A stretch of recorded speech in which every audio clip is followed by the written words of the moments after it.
Oh, that's a nice scene. Very pastoral. Nothing like biking on a nice, quiet country road in the summertime. In this nice area where I live in, it's basically paradise. So quiet, peaceful, rural. I don't know why people live in cities. I really don't. And you've got something like this that every day you can go on a road like this and go bicycling or motorcycling. Somebody's got a nice field of hay or whatever they're growing there, whatever they're growing lately. Oh, yeah, that's what summer's all about. Lots of horses around here, but I don't see any now. Okay, let's get back on her. So, gang, this is my NCM C5 that I've had about a year and a half now, and I've put about I estimate about 3,500 kilometers on it. So I guess it's a long-term review. You could say that. I ride it about maybe 4 or 5 times a week. My average ride's about 30 kilometers. And usually on these country roads. Nice and summery day today. I'm going to get the negative right out of get it over with.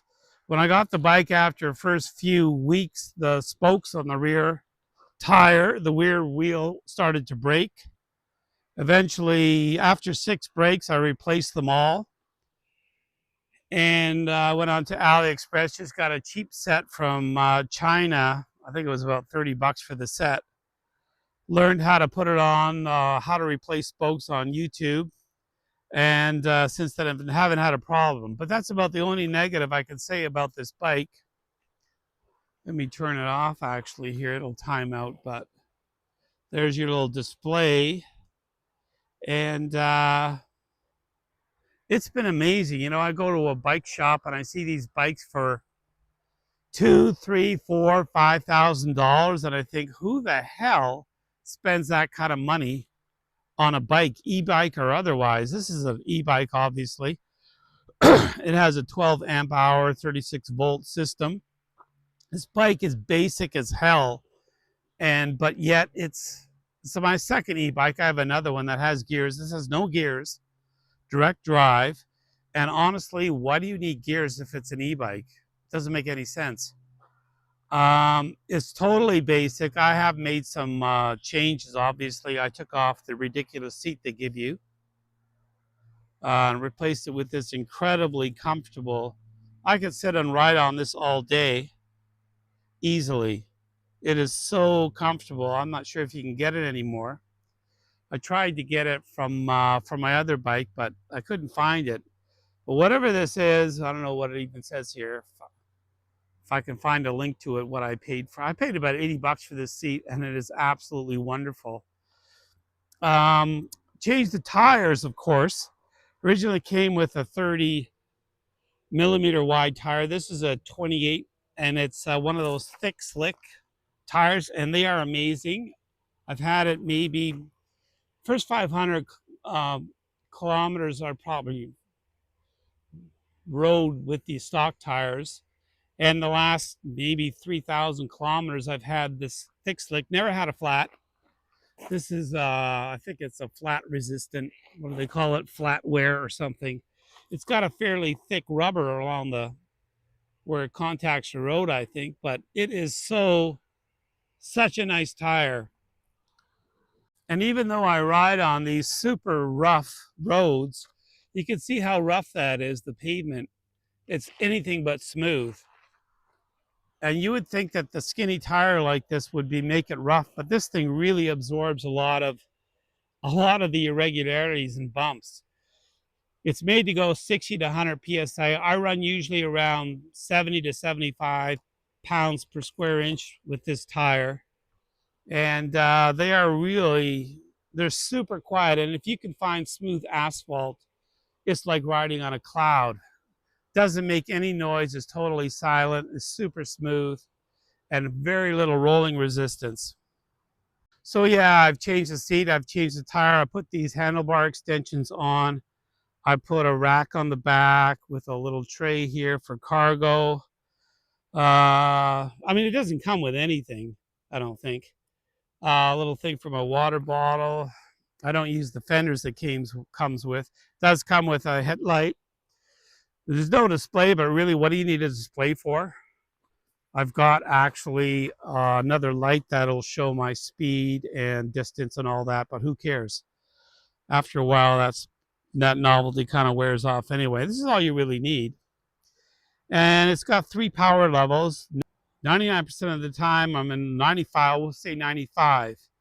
You go to medium if you got a headwind or a hill, and the high, headwind into a hill. I get up a hill into a headwind, I guess. I hardly ever use the high power.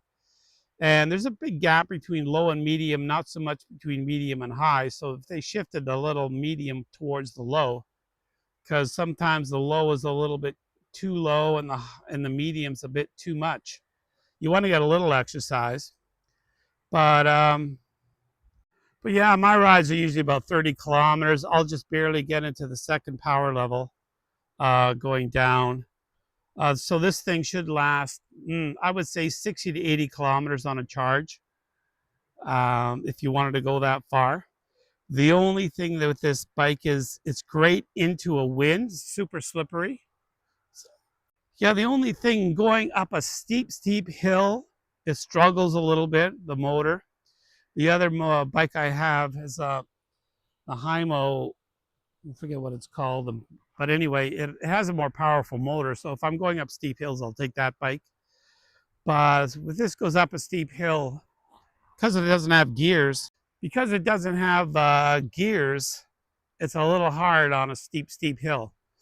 So the other thing, because it doesn't have gears, if for whatever reason you lost power, it's a tough bike to pedal, especially if it's a bit of an uphill slope. But other than that, if they wanted to make this bike absolutely perfect, they'd have a high and low gear, a 2-speed, because the only limitations to your speed on this bike is how fast you can pedal. For me, 32 kilometers an hour is about as fast as I can pedal, but if you could pedal faster, it could go, there's limitless speed. The power doesn't cut off or anything like that. So if they add speeds, they add complexity and also weight. So what makes this bike absolutely perfect is the low weight and the simple design. And being a lightweight bike, the only other thing you got to worry about is high winds, because if you're on the stand that it comes with and a heavy wind blows, it's going to blow it right over. But it's got an amazing lack of rolling resistance. This thing will coast forever, especially if you got a bit of a tailwind. It's just everything you want in a bike. The brakes are basic, but it stops. I mean, I bought this bike for $700, bros. It was on sale. It's regular $1,100. I got it for $700 plus tax. I think every fall they put them on sale. So if you got to wait for the NCM site, and $700 free delivery, you couldn't ask for more. This bike is just freaking amazing. It's agile. It's lightweight.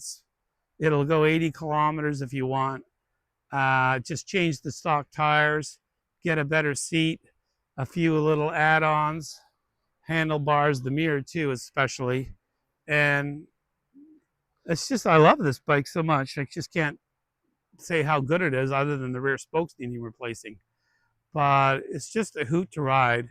I've got my other ones with the fatter tires. It's got suspension.